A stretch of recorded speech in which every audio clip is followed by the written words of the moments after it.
Hello fellow space engineers, this is Marcelo from ACFM and Gaming, and today we're going to talk about Endo exoatmospheric craft. Now, as the name implies, an Endo exoatmospheric craft is a type of ship that can operate in both the vacuum of space and inside of our atmosphere, and ideally transition between both mediums. Ships of that type are fairly commonplace in science fiction, but in the universe of space engineers, some considerations have to be taken into account, especially when it comes to the types of engines that we have available for us, at least in the vanilla game. In this case, we're gonna talk about the atmospheric turbines, the jet engines, and the ion engines. Now, those two types of engines can operate inside of an atmosphere, but only the ion engine can operate in the vacuum of space. And given the balance that the developers have given to the components needed to build each type of engine, a craft that actually uses both is going to end up being really expensive. But I have to say that flying such a type of craft is really satisfactory when it comes to landing on a planet, explore it, circumnavigate it, and then shooting off into space again. But let's dive into the issue here, and that is performance. Like, what are you going to be able to get off a craft that can operate in both environments? And the first thing that comes to mind is that it's not going to be a high performance craft in either one of those mediums, or it could have higher performance in one of those but not the same performance in both of them. The reason for that is basically the amount of engines that you can fit in, and while you can achieve kind of that goal, you're gonna end up with a craft that is possibly quite large and maybe too heavy to be agile. So it's very important to pick and choose the components that you wanna need, that you wanna use, and keep a weight limit in mind and know exactly the amount of thrust that you're going to need just to escape the atmosphere, which is, escape the gravity well, which is basically the biggest obstacle. Now, for that, I want to choose the example in the center, which is the Corvid. The Corvid is designed by our friend Seth. He's the author of a mod that we actually showcased a few episodes back, the Ganymede Extraction Consortium, which is an NPC mod that adds set faction to the game. Now, what are the main characteristics of the Corvid? Let's begin with its intended role. As you can see here, the Corvid is more of a ground attack support craft scouting vehicle. Basically, the turret on the top gives it away. This is not Seth's official Corvid, this is my own vanilla version of it. So just to show you that this craft can actually perform well with the blocks that the game gives you right off the bat. It has a single Gatling gun, which is mostly for like anti-personnel or anti-light installations. It's not meant to duel other crafts.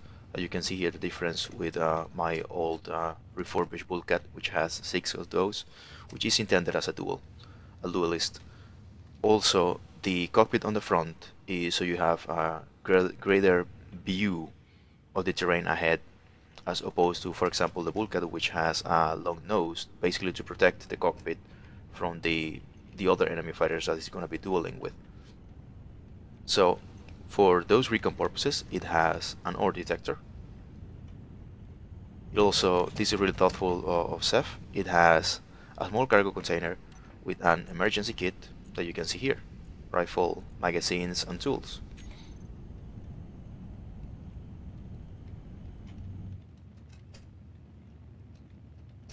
Now, the most important part is that you need to work with a weight limit, and I'm basically just using Seth's here because he already did the math and he was very thorough about it.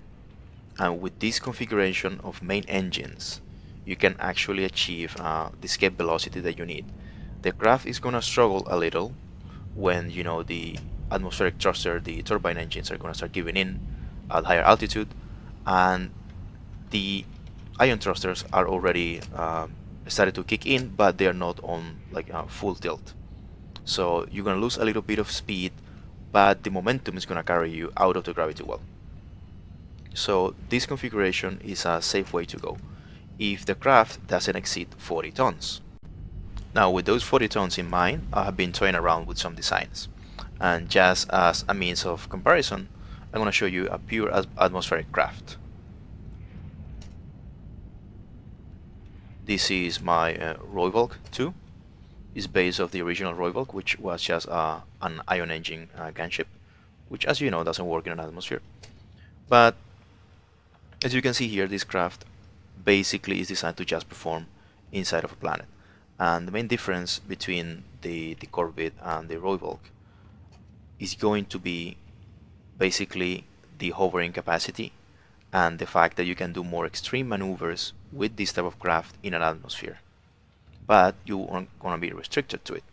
Also, one thing to keep into consideration here is that you can get a lot done with just small atmospheric engines, with small turbine engines. As you can see, both the Corvid and this super heavy bulkhead, they're just being kept aloft with those 6 small turbines. Now, what you won't be able to do is actually perform like super steep dive, like nose dives with those two, because you may not have, the enough distance to actually pull up and avoid a ground collision. And that's what you're going to get with these two large engines. So for that matter, this craft is more suited for air-to-ground operations. You can do it with these two, but keep in mind that those are not going to be as aggressive as what you could do with this one.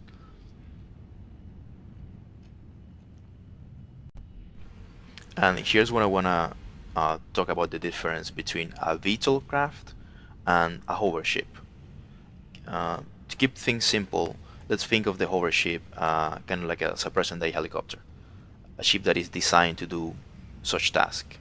And a VTOL is an airplane or a type of craft that can do vertical takeoff and landing. They're not the same. For example, you can do VTOL with these two, and you can hover with these two.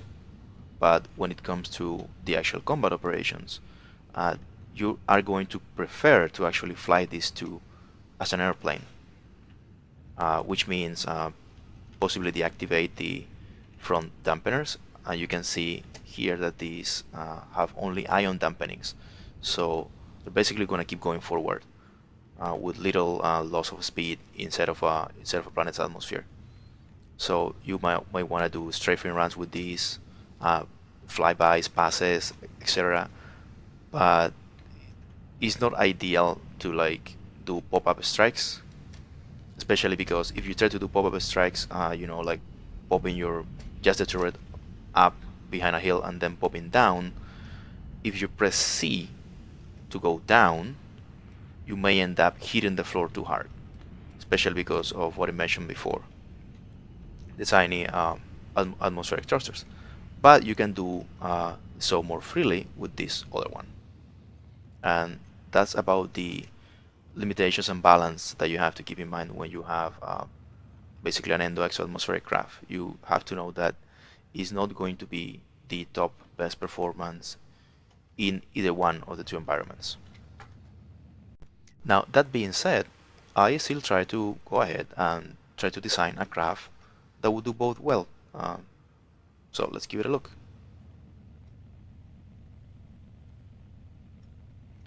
This is my friend's Meow Captain Fireblade. This is how I found the original. I basically snatched it in from one of his worlds, and upon giving it a thorough look, I actually told him long ago that his big engine nacelle design would actually do well for a VTOL craft. And this is the second iteration of said craft. I did a full ion one before. It worked really well with the natural gravity mode before the release of planets, and then I did this other modification to it with the actual planets in mind. And I tried to basically cram in every single feature that I have ever experimented with a small craft. The first one that I added was from my work with the Drone Conquest mod. I added these decoy tails fins, which give it kind of like an insect-like shape, which was intentionally for that mod. But they do work really well in the way that they get hit here first, and then they detach, and then the decoy falls around and keeps going with the inertia, confusing the turrets, and keeps the damage away from the exposed cockpit. and this cockpit is comparable to that of those two, to the gunship here and the Corvette. So it's semi-exposed in that way, but as you can see, it has a slightly longer nose. Now, the original craft didn't have reloadable rocket launchers and had the Gatling guns on the sides. I decided to put them on the nose to avoid accidental damage to the cockpit from turning into too fast. Now, I did decrease the retro thrust, especially because these were exposed, a big target, and I split them up and added a little bit of shrouding to them. And as you can see, there's spaced armor there with an empty space jet. That's just to keep it light. Now, I could have gone and added a full big jet engine here. I decided to just go with more small ones, once again, because being a ground attack craft, I don't want to just like lose one of those two big exposed engines. I also wanted to keep the weight low, because remember that this thing needs to, or has to, escape 1G. I added the top mounted turret, and it's a turret that can work both ways, attacking and also defending any interceptor. I increased the atmospheric thrust of it because I wanted to do a clean vertical escape from 1G. You need to do it at an angle with the Corvette and the Bullcat, and like I said before, there is a little bit of struggle when it comes to escape velocity, but you can actually go full vertical with this one. And for that, let me show you.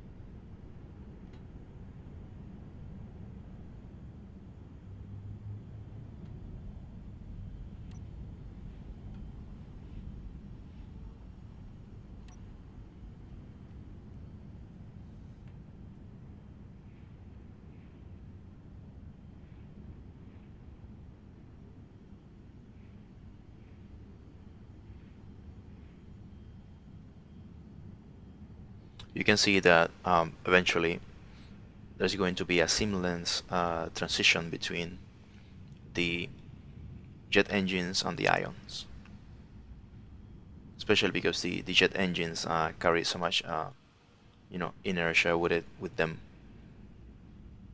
and I just had to add those four small, let's say, support jet engines to it, and that did the trick. They have to say that this is battery powered. um, Reactors are really, let's say, not ideal for this type of craft. They add a lot of weight if you do a small reactor cluster or if you do a large reactor. And you have to also take into consideration that you're gonna have to account for the weight of the uranium that you put in. Also, one thing that I had to remove was the medium cargo container. And after doing a little bit of experimentation, I decided that it wasn't needed. The amount of ammunition that you can carry in small cargo containers and the conveyor alone is enough for this type of operations. And usually if you need more missiles than that, most likely the craft is going to get destroyed before you get to use them all. I mean, you're gonna run out of decoys first before running out of missiles, so a large quantity of missiles is not really needed. And by this time you might have noticed that there was a little bit of decrease in the speed, but it wasn't that drastic. It was just like 1 or 2 meters per second, and we are well on our way out of the planet. And from here onwards, the gravity attraction, the gravitational pull is just gonna diminish, and we have achieved escape from the planet.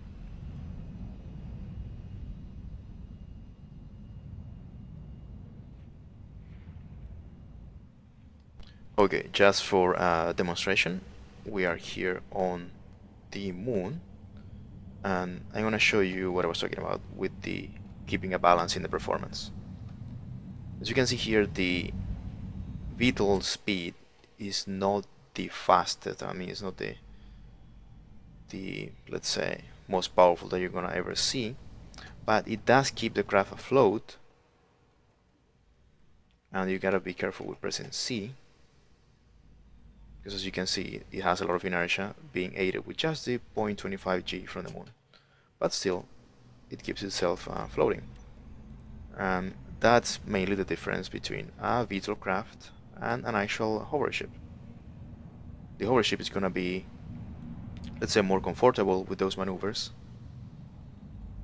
than just a VTOL fighter that can hover and can take off vertically and land vertically, but it's not going to be doing combat or fighting using that vector. I hope you have enjoyed this video, and don't forget to leave any comments and discuss the subject of VTOLs and hoverships. Take care and keep playing.